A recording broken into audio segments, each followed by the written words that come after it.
Iran की गिनती आज दुनिया के सबसे ताकतवर देशों में होती है। ईरान ने अपनी सैन्य क्षमता और अपने कद को इतना बड़ा बना लिया है कि आज अमेरिका जैसा देश भी उसका सामने से मुकाबला नहीं कर सकता। आज दुनिया के हर देश और हर मीडिया चैनल पर ईरान का नाम छाया हुआ है, लेकिन ईरान ने ये सब एक दिन में हासिल नहीं किया, बल्कि ये उसके सालों की मेहनत और कुर्बानियों का नतीजा है।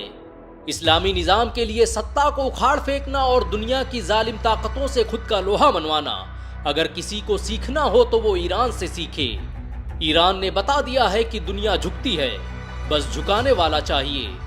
2018 में फॉक्स न्यूज ने जब इजरायली प्रधानमंत्री नेतन्याहू से पूछा कि इजराइल के लिए सबसे बड़ा खतरा कौन है, तो नेतन्याहू ने कहा ईरान, ईरान, ईरान। नेतन्याहू ने 3 बार ईरान का नाम लेकर बता दिया कि ईरान कोई छोटी मोटी शक्ति नहीं, बल्कि वो ऐसा देश है जो बड़ी ताकतों के लिए काल बन सकता है। 1979 से पहले का ईरान अमेरिका और इजराइल के इशारे पर काम करता था, लेकिन 1979 की क्रांति के बाद जब ईरान में इस्लामी शक्ति का उदय हुआ तो यही देश अमेरिका का सबसे बड़ा दुश्मन बन गया। अमेरिका ईरान में एक ऐसी सरकार की स्थापना करना चाहता था जो इस्लामी निजाम को ठुकरा कर पश्चिमी संस्कृत को गले लगाने वाली हो, लेकिन आयतुल्लाह खुमैनी के इंकलाब ने उसके इस मंसूबे को नाकाम बना दिया और ईरान में ऐसी हुकूमत कायम की जिसने उसकी धज्जियां उड़ा दी। 90 के दशक में अमेरिका मिडिल ईस्ट पर पकड़ बनाए रखने के लिए मुस्लिम देशों में अवस्था फैलाने की कोशिश कर रहा था, और यही वजह है कि उस दौर में इराक, ईरान सहित अरब देशों में बहुत से युद्ध हुए। अफगानिस्तान से लेकर इराक, ईरान, मिस्र, कुवैत, बहरीन, हर जगह युद्ध का बाजार गर्म था और अमेरिका अपने हथियारों को बेचकर और मुस्लिम देशों के प्राकृतिक संसाधनों पर कब्जा करके कमाई कर रहा था। अमेरिका के फैलाए गए एक झूठ कि ईरान अपने पड़ोसी मुस्लिम देशों पर हमला करने वाला है की वजह से पूरे मिडिल ईस्ट में 20 लाख मुसलमान मारे गए। विरोधी ताकतों की कोशिश थी कि किसी तरह मुस्लिम देशों को शिया और सुन्नी के नाम पर लड़ाकर बर्बाद कर दिया जाए। मुस्लिम देश जब तक इस बात को समझते तब तक बहुत देर हो चुकी थी, लेकिन पूरे मिडिल ईस्ट में ईरान अकेला देश था जो ये समझ गया था कि बातिल ताकतों से लड़ने के लिए उसके ही पैतरों का इस्तेमाल करना होगा, और यही वजह है कि उसने इसी पुराशोभ दौर में अपने प्रॉक्सी संगठनों की स्थापना करनी शुरू कर दी। उसने यमन में हूथी, फिलिस्तीन में हमास और हिजबुल्लाह जैसे कई संगठन खड़े कर दिए और अपने आसपास के देशों में अपनी ताकत का प्रसार करने लगा। ईरान ने इस दौरान अपनी टेक्नोलॉजी को भी विस्तार देना शुरू किया और अपने परमाणु प्रोजेक्ट की शुरुआत कर दी। अमेरिका ईरान को पहले से ही एक खतरे के रूप में देखता था। 1985 में अमेरिकन सीनेट ने एक रिपोर्ट प्रकाशित की और बताया कि अगर ईरान इसी तरह से तरक्की करता रहा तो अगले 7 सालों में वो परमाणु बम बनाने में कामयाब हो जाएगा। 1991 में जब रूस में सोवियत यूनियन का खात्मा हुआ तो अमेरिका के 2 बड़े दुश्मन ईरान और रूस दोस्त बन गए, और यही वो वक्त था जब रूस ने ईरान के साथ न सिर्फ अपनी टेक्नोलॉजी शेयर की बल्कि अपने इंजीनियर भेजे जिन्होंने ईरान में जाकर उसे न्यूक्लियर हथियार बनाने की ट्रेनिंग दी।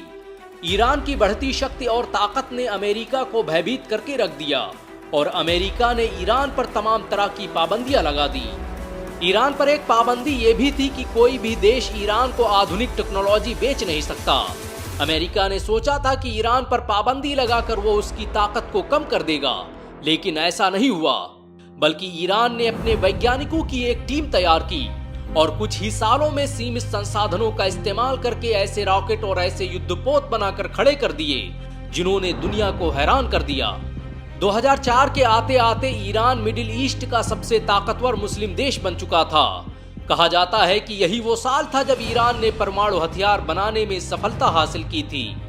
1980 में आयतुल्लाह खामेनेई के कहने पर ईरान में एक प्रोजेक्ट अमाद की शुरुआत हुई जिसका मकसद परमाणु बम का निर्माण करना था, और इसकी जिम्मेदारी वहां के सबसे काबिल साइंटिस्ट फखरीजादे को दी गई थी। फखरीजादे ने कुछ सालों में ही अपनी योग्यता और प्रतिभा के दम पर ईरान को न्यूक्लियर हथियारों के करीब लाकर खड़ा कर दिया। 2005 में यूनाइटेड नेशन ने ईरान पर न्यूक्लियर वेपन को बनाने का आरोप लगाकर फखरी के खिलाफ जांच के आदेश दे दिए। यही वो दौर था जब अमेरिका और इजराइल ने मिलकर ईरान के 150 से अधिक वैज्ञानिकों को मरवा दिया ताकि ईरान किसी भी तरह एक परमाणु संपन्न देश न बन पाए। इसराइल ने इस प्रोजेक्ट को बंद करवाने के लिए लाखों अरब डॉलर खर्च किए। यहाँ तक कि साल 2018 में उसने फखरीजादे की हत्या करवा दी। हालांकि तब तक बहुत देर हो चुकी थी, क्योंकि कुछ मीडिया रिपोर्ट्स बताती हैं कि ईरान ने साल 2004 में ही परमाणु हथियारों का निर्माण कर लिया था। ईरान की यही वो ताकत है जिसके दम पर वो अमेरिका से आंखें दिखाकर बात करता है। पिछले दिनों जब ईरान ने इजराइल पर हमला किया तो अमेरिकी राष्ट्रपति जो बाइडेन ने यही कहा था कि इजराइल को ईरान पर हमला नहीं करना चाहिए, क्योंकि अगर वो सीधे तौर पर ईरान पर हमला करता है तो ईरान अपनी परमाणु शक्ति का इस्तेमाल कर सकता है। जैसे ही इजराइल ईरान पर हमला करेगा उसके तुरंत बाद ईरान खुद को परमाणु हथियारों वाला देश घोषित कर देगा, और जिस दिन ईरान खुद को परमाणु संपन्न देश घोषित करेगा उसी दिन तुर्की, सऊदी अरब और संयुक्त अरब अमीरात जैसे देश भी खुद को परमाणु संपन्न देश घोषित कर देंगे, और इजराइल की एक गलती उसकी तबाही की वजह बन जाएगी। ईरान आज उन देशों में शामिल हो चुका है जिन पर सबसे ज्यादा प्रतिबंध लगाए गए, लेकिन ये प्रतिबंध उसके हौसलों को कम नहीं कर सके। उसने ऐसे हथियार और ऐसे रॉकेट बनाए जो आज दुनिया के लिए हैरत का विषय बन चुके हैं। ईरान के जरिए बनाया गया ड्रोन आज पूरी दुनिया में इस्तेमाल किया जाता है। ईरान के पास 9 तरह के मिसाइल सिस्टम मौजूद हैं। ईरान ने एक ऐसी मिसाइल भी बना ली है जिसे रडार के जरिए ट्रैक नहीं किया जा सकता। जिस ईरान पर अमेरिका ने पाबंदी लगाई थी कि वो किसी से हथियार नहीं खरीद सकता, आज वही ईरान दुनिया के 20 से अधिक देशों को अपने ड्रोन बेच रहा है। Tajikistan, Armenia, Sudan, Ethiopia, Venezuela, Algeria जैसे देश उसके ड्रोन सिस्टम का इस्तेमाल कर रहे हैं। आपको ये जानकर शायद हैरानी हो सकती है कि रूस यूक्रेन में जिन ड्रोन्स का इस्तेमाल कर रहा है उन्हें ईरान में ही बनाया गया था। यानी आप कह सकते हैं कि ईरान दुनिया के सुपर पावर रहे रूस को अपनी टेक्नोलॉजी बेच रहा है। ईरान की गिनती अमेरिका के सबसे विरोधी देशों में होती है। ईरान ने जालिमों का मुकाबला करने के लिए उसके विरोधी देशों को एक प्लेटफॉर्म पर लाकर खड़ा कर दिया है, और यही वजह है कि रशिया और चीन जैसे देश उसके दोस्त हैं। चीन आज ईरान से सबसे ज्यादा तेल खरीदने वाला देश है। इजराइल अगर मुस्लिम देशों में किसी से डरता है तो वो ईरान है। इजराइल ने पिछले 20 सालों में जितने भी डिफेंस सिस्टम बनाए हैं वो सब ईरान को मद्देनजर रखते हुए ही बनाए हैं। ईरान अकेला मुस्लिम देश है जिसकी पहुंच इजराइल की खुफिया एजेंसी मोसाद में है, और यही वजह है कि इजराइल को हमेशा डर सताता रहता है कि कहीं ईरान उसके झूठे तिलिस्म को तोड़ न दे।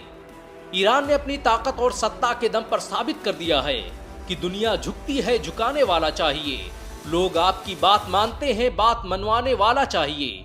अगर सभी मुस्लिम देश एकजुट होकर ईरान की तरह साहस का परिचय दें तो बातिल ताकतों को चंद घंटों में ही शिकस्त दी जा सकती है। ईरान आज दुनिया के सभी मुस्लिम देशों के लिए गर्व का विषय बन चुका है। वैसे ईरान के बारे में आपके क्या विचार हैं, नीचे कमेंट में जरूर बताएं। अगर आपको ईरान की कामयाबी पर गर्व महसूस हुआ हो तो इस वीडियो को लाइक और शेयर जरूर करें। ऐसी और वीडियो को देखने के लिए हमारे चैनल को सब्सक्राइब करें, बेल आइकन जरूर दबाएं।